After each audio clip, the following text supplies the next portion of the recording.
So now I'm going to introduce our wonderful presenter today, Angela. Angela Smith is an American poet, publisher, and author. Her first collection of poetry, yeah, I said first collection of poetry, and there are more, In Favor of Pain was nominated for a 2017 Elgin Award. Her novella, Bittersweets, is a 2018 Bram Stoker Awards finalist. In 2019, she won the SFPA Poetry Contest in the dwarf form category. She's been nominated for a 2020 Pushcart Prize for Poetry. She co-publishes Space and Time magazine, which is a 54-year-old, I cannot read today, you guys, a 54-year-old publication dedicated to fantasy, horror, and science fiction. For more information, you can visit spaceandtime.net or angelawysmith.com. Angela, go ahead. Hey, thank you so much. And because we don't have that much time, I'm going to just kind of leap right in here so we can cover everything. And I will start by sharing my screen. This is my first PowerPoint presentation ever, and I'm so proud, and it shows that we can learn stuff. Oops, except I clicked off of my meeting.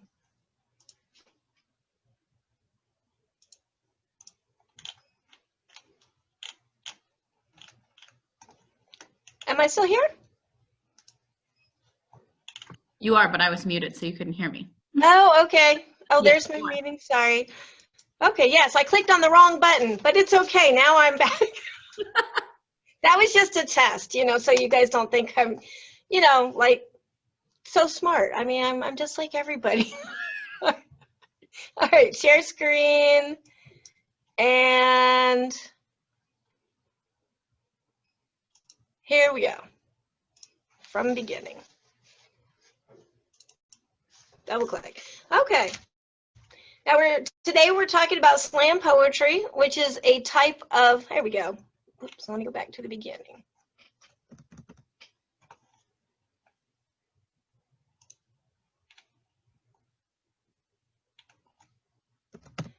Well, anyways, I will start while that's spinning. We're talking about performance poetry today. And simply put, a lot of people think slam poetry, what does that even mean? It's a literary competition. That is simply it. It is just a literary competition. It was started in Chicago by an American poet named Mark Smith in November of 1984, so it's been around for a little while. And he started it because he felt that poetry had become too stuffy and too structured. So at this rate, we'll eventually get to this slide. To organize a slam poetry event is pretty simple. And performers are judged on enthusiasm and your presentation as much as the actual literary content. So you don't have to be an amazing poet to be able to participate in a slam. You may be a fantastic performer and you'll still win. To organize a slam, you usually have 5 judges just randomly picked from the audience, sometimes 3 if it's a smaller event. And the reason why you always want to have an odd number, though, is for ties, because if 2 like one person and 2 like the other, then you have a tie and you probably have a problem. So there's different kinds of things, and people use the term slam poetry. Oh, look, we're on this slide. Stop. Go forward. All right, we're on the right slide now. Almost. But anyways, there's different kinds of poetry performances. There's more than just 4, but there's 4 main ones. There's slam poetry, which is a competition. It's basically performing, and you get prizes and stuff usually. There's performance poetry, and one of the differences of that, okay, I'm going forward.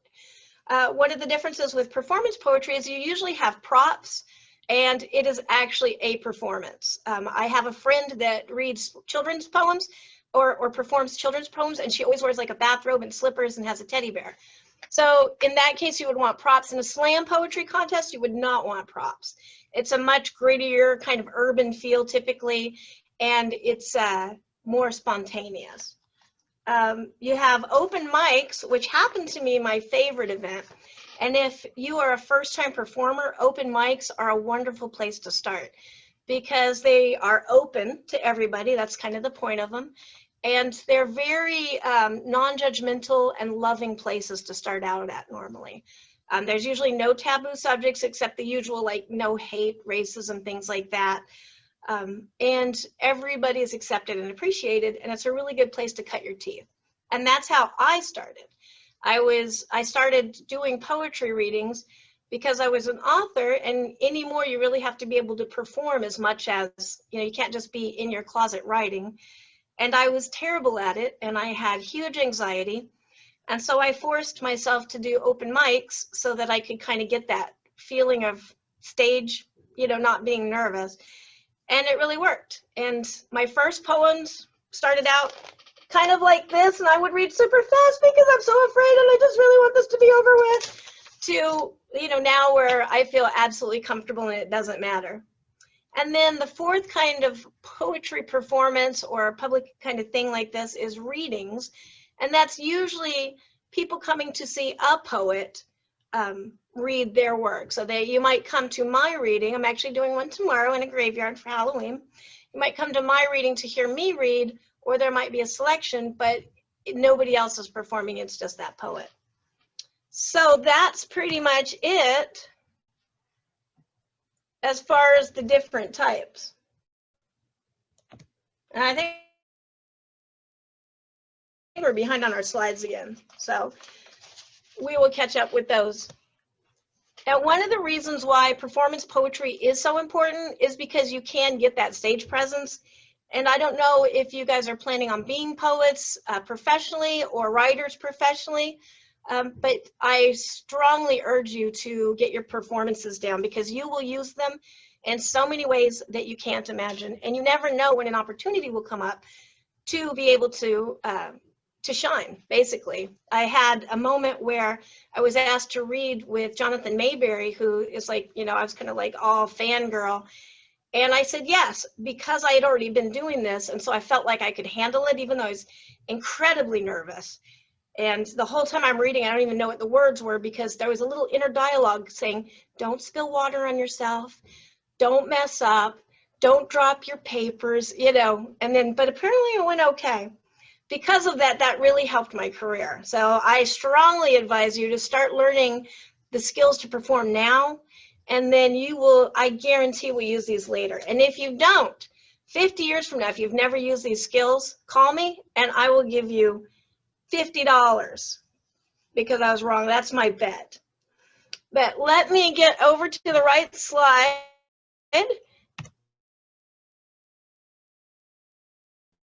I forgot to click forward. And we're going to actually, because we don't have a lot of time to cover this, and I don't want to not have your questions to be able to answer those at the end. I'm just going to kind of go through to the actual meat of this, and that is the poetry. Like, how are we going to write? It's really important to realize that not all poems should be performed. And an example of this, wow, I am terrible at, we'll just say I am terrible at PowerPoint. You guys can laugh at me, it's okay. And I can send this to anybody who wants it later, if you want to like not have my terrible PowerPoint. You can just look at it yourself on your own thing. I don't even know what happened there. Anyways, I'm just gonna go on.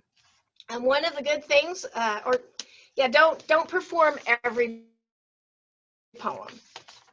And I have two poems, Space Heater, it's a pantoum. And in a pantoum, you repeat lines over and over again. And I used to really love pantoums. I mean, it was the stage that I was in. I still do love them, but I learned the hard way, never perform them because you're repeating lines and in your mind you start thinking, wow, that's stale. I've just said that. And you start thinking that other people are thinking that, and then, wow, you just start getting really nervous. And then I have a piece that I actually wrote for performance, and that way you can see the difference of them.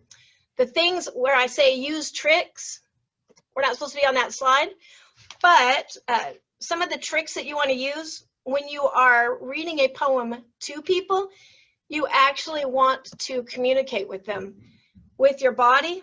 And then there's little tricks to hold their attention. Some of these are alliteration, which is using the same sentence. Another very good, I will eventually get to the right slide. Internal rhyme is another really good way to hold that attention. Oh, look, we're on the right slide. Don't do anything. Just stay there. Vivid imagery. Oh my gosh. Vivid imagery is a really good way to, I know, like, stop moving. Where's tech support? Vivid imagery is another really good way to communicate with your readers. And I'm just going on with that. You also want to vary your pace a little bit, because if you just read the same pace the whole time, it's kind of boring and you lose interest. Just like I'm sure everybody has a teacher. We're not naming names here, but everybody's had a teacher that speaks in the same kind of monotone and you tune out. I like to link the front of my poem to the end of my poem, and I also do that with short stories. It's a cheap trick, I admit it, but it really works to give people a sense of closure. And also in a performance piece, you want to connect with the audience somewhere. So in the one that I wrote for performance, you'll hear alliteration, internal rhyme, vivid imagery. I try to be very descriptive.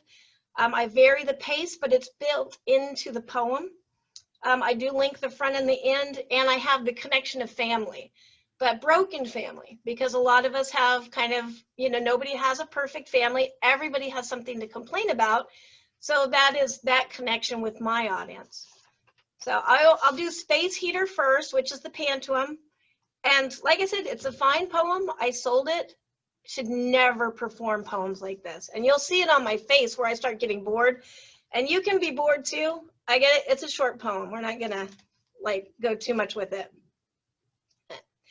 I hope I can be more than just a space heater, more than just a sack of warm blood and bones. I want to be more than just a heat signature, more than alive by default. And right there, that's okay. But then I start repeating it because it's a pantoum. More than just a sack of warm blood and bones. Inside each heart waits the seed of a star. More than alive by default. Each mind inside waits a universe. All right, now I'm bored. Inside each mind waits the heart of a star, seed of a star. We are so much more than a body. Inside each mind waits a universe. We can be the creators that dream the world. And see, now I'm feeling sarcastic and I feel like I'm losing my audience. This is all the dialogue that's going inside. And then I get to the last one, and by this time I'm just trying to wrap it up, so I want to read really fast. We are so much more than a body. And now I'm going to get nervous. I want to be more than just a heat signature. We can be the creators that dream the world, and I want to be more than a space heater. So, and that's how we don't want to perform a poem. And so that's why it's so important to pick your poem and write it for performance. You see, I even had alliteration there. Pick the performance poem. And now, and I'm going to read this, I'm going to stop and point and like kind of point out the tricks that are in this poem.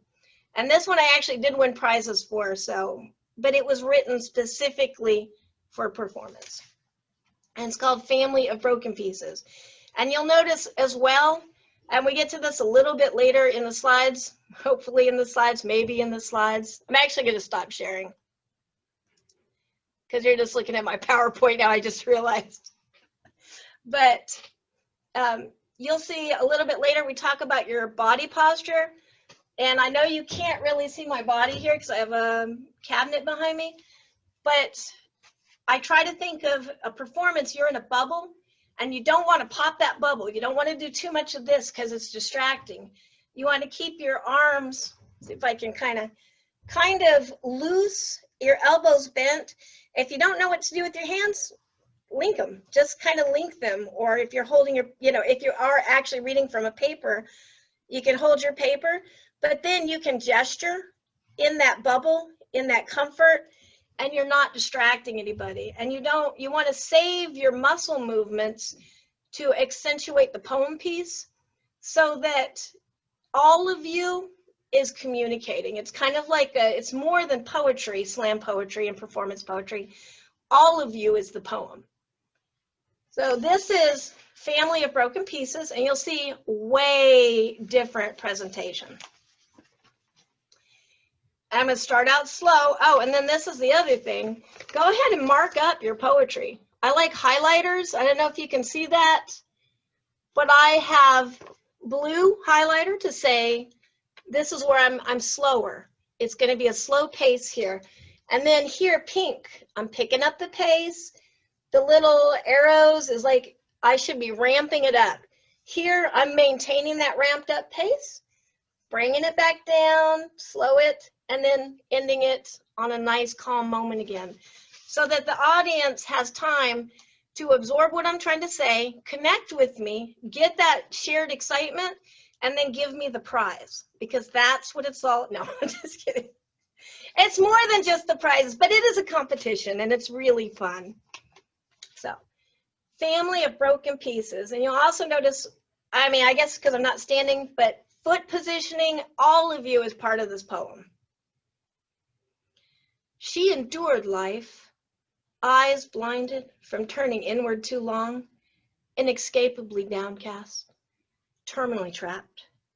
She tried to go under with 12 remembered shots of Jack. She tried to wreck it all with a wet road and a fast car. She tried to displace it with serial hitchhiking. The blade, the booze, the boys fueled her burning need to leave life in a rearview mirror as she drove her soul across a dispiriting vista, blistered and looking for a better place to park, even one she didn't believe in. She tried to stop the pain by adding pain, making it rain into a casuistic vortex that sucked her down to drown in an undercurrent of invalidity and social bigotry that was on all sides, even her insides.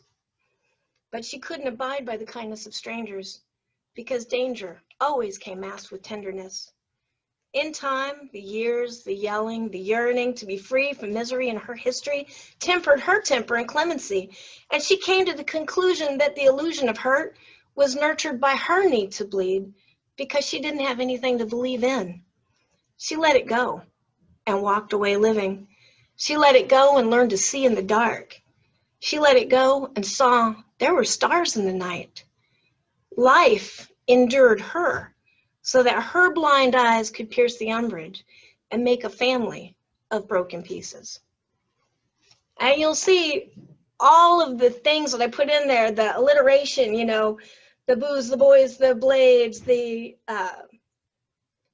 yelling, the years, the yearning, kind of start making a pattern so people can know what to expect a little bit. You don't want to completely freak out your listeners so that they are in left field. You've got to keep that communication going. We've got the internal rhyme, the pain, adding pain, making it rain, into the casuistic vortex that sucked her down to drown. You know, by not putting the rhymes at the end, it makes a little more variety for the listener has to pay attention to catch what's going on instead of just feeding it to them. But you can see between those two poems, both fine poems, but one is specifically built to perform. One obviously should have never happened. So major embarrassment. I'm just kidding. Now that's why I also love the open mics, because I started at open mics and everybody's super accepting. One of the only problems with that is when everybody won't give you a critique and they just, you know, say, "Oh, you're wonderful." Even when I was reading like this, I was wonderful. No, be your own best critiquer. So that is kind of the difference between writing for performance, writing for not performance. And like I said, go ahead and mark up your documents before you do it. I've always got scribbles all over mine. They're always super wrinkled because I've been carrying them around forever. One of the things I like to do so that, because you don't want to get thrown as you're looking at a new environment. And sometimes, you know, you'll wind up, these happen at bars or busy coffee shops. So there's a lot of distraction and you want to really be able to focus. If you always do your practice in the same place, you get thrown quite easily when you go somewhere else. So that's also something that I do is I will go to a park, and I am that weirdo in the back of the park reciting poetry to myself, because you can also get kind of loud and people just think you're crazy, but it's okay, because you're a poet. So by default, you are probably a little bit crazy. I like to go to like quiet places where I'm not going to bother people, but so the environment is different. And that way it kind of helps me in any environment. I can find that focus and kind of sink into that spot that I need to perform from.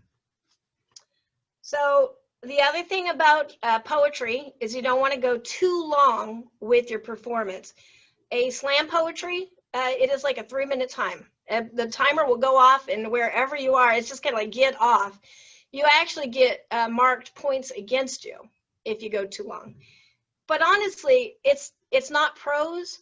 Poetry is supposed to be shorter. There are long poems. Probably don't perform them. I say that, you can always break the rule, because I do have a friend that does very long, kind of Victorian styled poetry, and she's beautiful and they're gorgeous, and I love her performances, and they last for like 10 minutes. I would never do that, but it works for her. So don't ever take anything that anybody says as that's it. That's the only way to do it. There's always what works for you is what you need to do. And poetry is very individual like that. So while you're practicing, keep in mind that you have this limit of 3 minutes. And as you practice, you will learn you'll have like kind of an internal sense of, I need to pick it up. I need to slow it down. When you get nervous, you go faster naturally. And so one of the things that somebody told me at the very beginning, which really has helped, is always go a little slower than you think you ought to. And your listeners are not going to feel like you're dragging, even though you think, like I've probably been talking a little bit too fast, because I'm looking at the clock and I want to make sure we get questions in. And computers, but you can always go just a little bit slower. And then that also allows your listeners to catch what you're saying, because it doesn't help to perform and connect if you're going so fast that connection never happened. And you'll actually get like a little inner dialogue that will talk to you, so yes, we're going back to you're a poet, you're probably a little bit crazy. When I was doing that performance with Jonathan Mayberry that I was so nervous about, I had this moment where it's like the out-of-body experience, and I could feel like a little catch in my throat, like I was going to start coughing. And of course, I didn't want to do that because that would be the end of the world.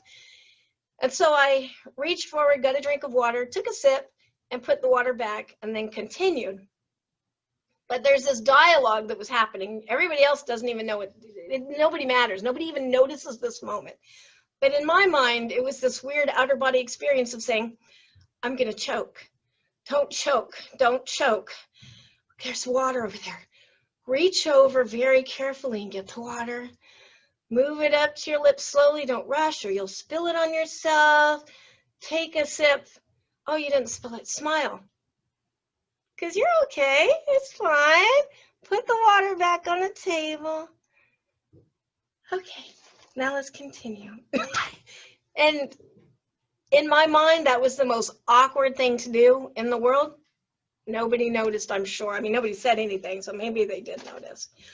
But so whatever the audience is perceiving, you control that internally. Don't let those nerves and everything kind of take over. And stop. It's okay to stop. It's okay to turn away from the audience, especially because it increases the drama. You think you're kind of getting a little overwhelmed with nerves, or this is a good trick if you forget like where you are, you just kind of have a mental blank. Stop for a minute and just kind of do a dramatic pause. And then continue. And nobody will know the difference. So practice your piece. I'm looking at my notes now since I don't have a slideshow. Practice your performance in other places. And that's the other thing. It's really important, like we said, not to do the monotony. Think of your entire piece as texture. So the more body language that you can do without being disruptive, the more variations of your voice and pauses. when you increase your pitch to increase the excitement, or when you slow it down because we're having a moment. All of those things keep the reader engaged, and that's what you want to do. As well as going with your body. If you hold yourself too stiffly, you communicate, whoops, that you're very uncomfortable and you really don't want to be here. And if you communicate that, if you're just kind of like, like this, or just, arms at the side, your audience will also kind of not want you to be there. So it's important to be relaxed and loose because you're having fun. And the important thing to remember, and this is what I repeat to myself all the time, every time I'm doing anything, it doesn't matter if I fail. It doesn't matter if I mess up.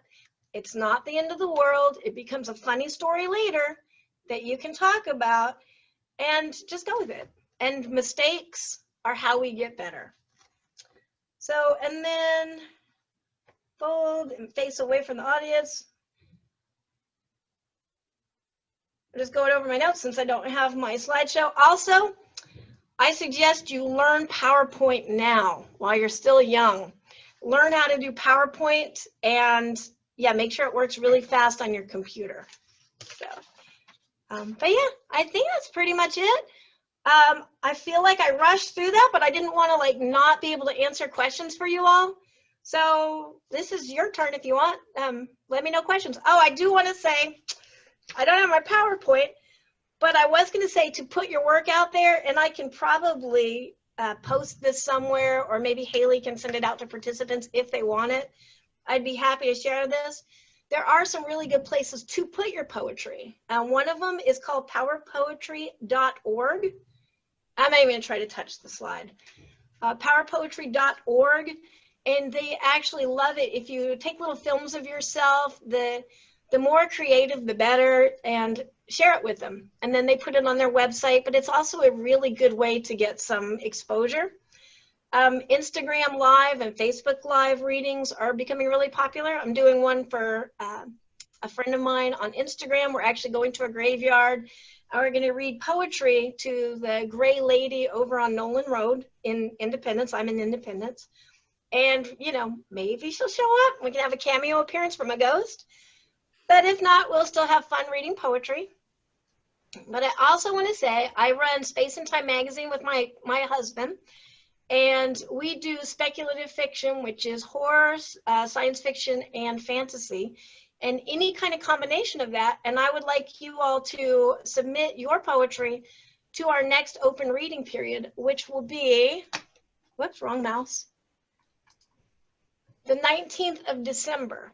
And if you go to spaceandtime.net, which I had this awesome slideshow, you don't even know how awesome it was to show that with little book covers and stuff. I was so proud of it.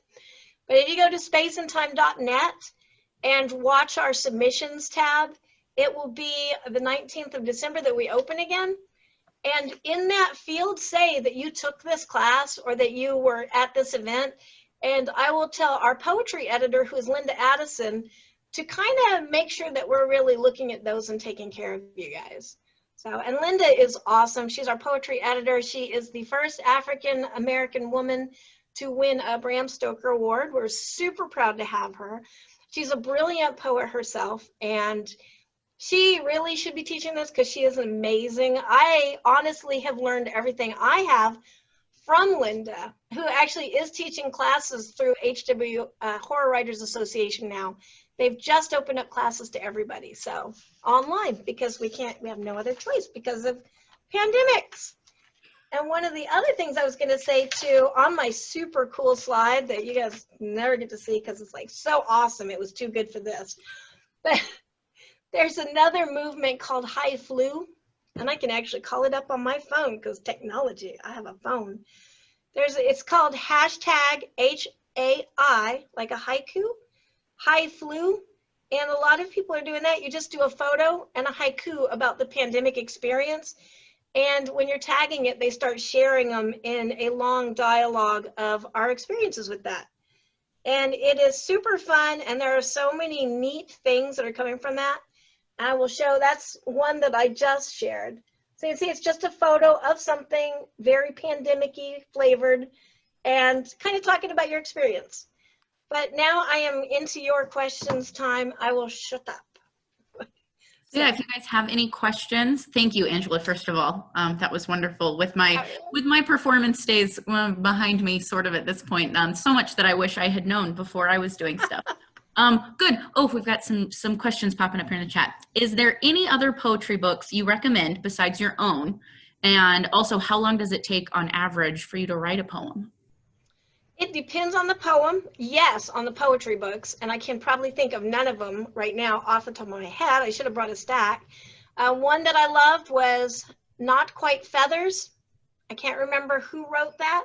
I actually, for whoever I send this slide to, I'll make a list of references. That's a really good question. I kind of wish I had that because I do have some staples. But if you go to your local library, there are a ton of books on how to write poetry, the craft and everything. But as to how long it takes me, it really depends on the poem.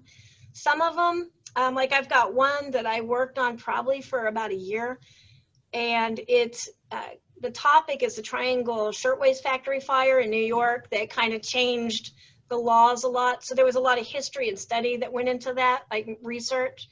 That one took me quite a long time.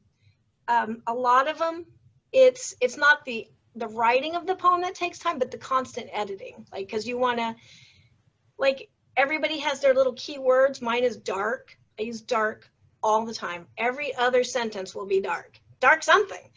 And so I have to, after I write the poem, that creative artistic thing where you just spitting it out on paper, then you go back and you become the cruel person and you chop it all up and you take out all the darks or whatever your favorite pet word is and clean it up. And a lot of times I'll sit with a thesaurus and my poem and I will be like, okay, I said dark again? Really? Do I not know any other words? All right, let me go look on my thesaurus. You know, that's where umbrage came from. I didn't even know that was a word, but it's, you know, shadow. It basically means shadow, which is one of my other keywords that I always use. But when I looked it up, I was like, oh, it actually kind of, it enhances the meaning of the poem. My eyes piercing the umbrage instead of just my eyes piercing the dark. That's kind of boring. So it's not the writing of it that takes the time. It's the cleanup and the honing and the polishing. So, but really good question. Yeah, I would love to share resources. I just have to. Yeah, and we can, because obviously we talked all of these sessions are being recorded, so we can go ahead and add your slideshow and probably a reference list if you awesome. Go ahead and get these posted to different places. Or I can share it out with the different libraries and we can make sure that it's available. So whichever system you visit, you'll be able to get those resources if you want them. So we have a question from Ashley. What is the most meaningful poem you have written? Which is a great question. I know. Wow. Really want to make me think here. I am a little bit fickle. It's usually the latest thing I've written. And yeah, whatever I've recently finished to that point where it kind of clicks in your brain that, oh, this is done. That is my favorite poem. So I know that's a very Taoist kind of cop-out answer. I do have some favorites. One of them is Love Like Starlight. I actually just published a collection this week called Altars and Oubliettes. Love Like Starlight is in there. Family of Broken Pieces is in there. And I think, I'm pretty sure Space Heater's in there as well. But yeah, so it's pretty much the last one I've written. But it is Family of Broken Pieces was kind of a personal one to me because I think that was one of my first performance written pieces, and it was still where I was very nervous. And there was also some words in there I couldn't pronounce at the time. Like, I am a reader, not a talker naturally. So I have mispronounced so many words in my life. Like, hyperbole is not hyperbole. Even that it looks like hyperbole, it is not. And I really struggled with saying casuistic was one. And invalidity. I have spent probably hours in front of my mirror saying invalidity, not invalidity. But so it is the most recent, but I probably Family of Broken Pieces is one of my favorite. And it's lightly biographical or autobiographical. I also struggle with that word apparently. So maybe that's part of it as well. But And Love Like Starlight is after my husband, so, you know, there's the romance thing there. So, but good question. Yeah. While we're waiting for some more questions to come in, I have a question. When because you write and you perform, and those are obviously two different things that happen. Yeah. When you perform a piece that you have written, how often does that drastically change how you feel about the piece, either in a negative or a positive way? That's a good question too. You guys have really good questions. It doesn't change. Yeah, I guess it does change how I feel about the piece, as in if it just really flops, I change the piece, I rewrite it. And so I guess I kill it. So I really don't like it then.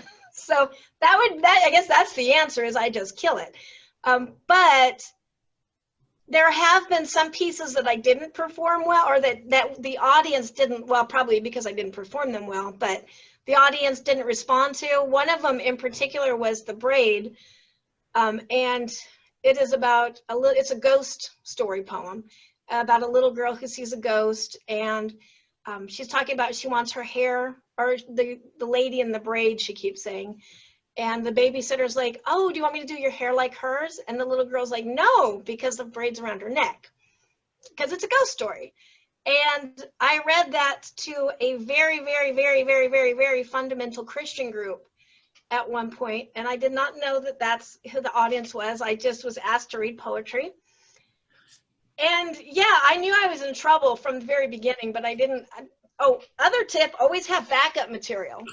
So, and I had no backup material, and that's before I really kept a lot of things in my phone. Now I use Google Drive, and so I always have a selection, because a lot of the events you'll be like, oh, this isn't going to go over good at all. And you can swap that way. At the time, I was not that smart. And so I went up and read it, because that's what I was supposed to do. And as I was reading, I could hear the mutters of, oh, that's horrible.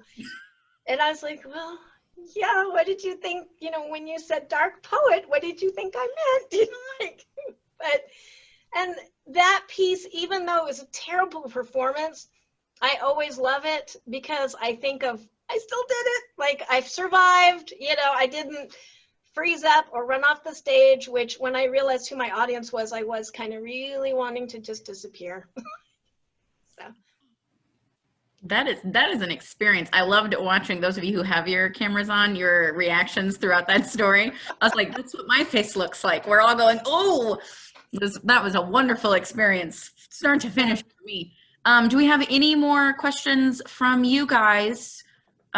We still have 4 minutes left. So if you have any last minute questions, go ahead and get those put into the chat. At the same time, I'm going to go ahead and launch the poll. You've seen this poll in your other sessions. It's the same thing. We just would love to get some feedback about what we're doing virtually here, what you liked, what maybe you didn't like. I mean, we don't want to hear that, but we need to hear that. They're very different outcomes, but it still needs to happen. And I'm going to go ahead and announce our winners for the prize drawings at the same time. So the $15 gift card is going to Caitlin, and the Rainbow Crate box is going to Max. So Caitlin and Max, if you can private message me address information and an email address so that we can contact you and make sure that those prizes get to you, that would be super awesome. Yay, congratulations. We got some really cool prizes.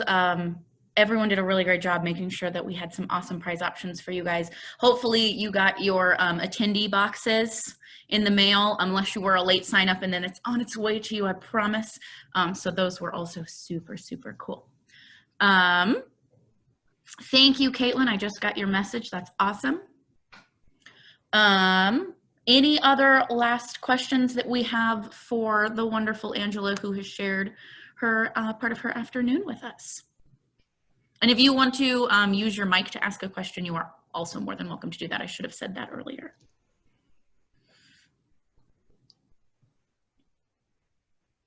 You guys, I just want to say, my comment is you guys have been awesome. And I really do hope that I see some of your poetry for Space and Time in December. I forgot what month that even was. And my personal challenge from this is I'm going to go get much better at using my my slideshow program. PowerPoint can be tricky, Yeah, especially when you're sharing it. I think that's really the extra tricky part. yeah. You guys didn't see me try to share my screen for the first time before you got in here. It was not a good time either. So thank you all for being here. Thank you, Angela, for running this and presenting this for us. It was excellent. Angela works at one of the Mid-Continent branches, so I'm just gonna like talk to her all the time about poetry now. I'm over here at North Independence. If you guys ever want to come by and say hi. One of our larger branches. It's super cool. You guys should check it out if you're in the area. Well, I mean, it's COVID times now. You know how it is, but Yes. someday. Check it out from a distance safely. I need to put that in the chat. I'm going to put the link for the author panel. That is our final event. And it starts at 3. So there's the link to that. You also have it in your email that you got with all of the links going on today. So either one of those links. We're getting so many thank yous in the chat. I don't know if you have your chat open, Angela. I do. I see it. You guys have been so awesome. You guys were fantastic. Hope you've had fun today. Hope you have a great time at the author panel. I think it's going to be awesome. And yeah, go have fun, guys.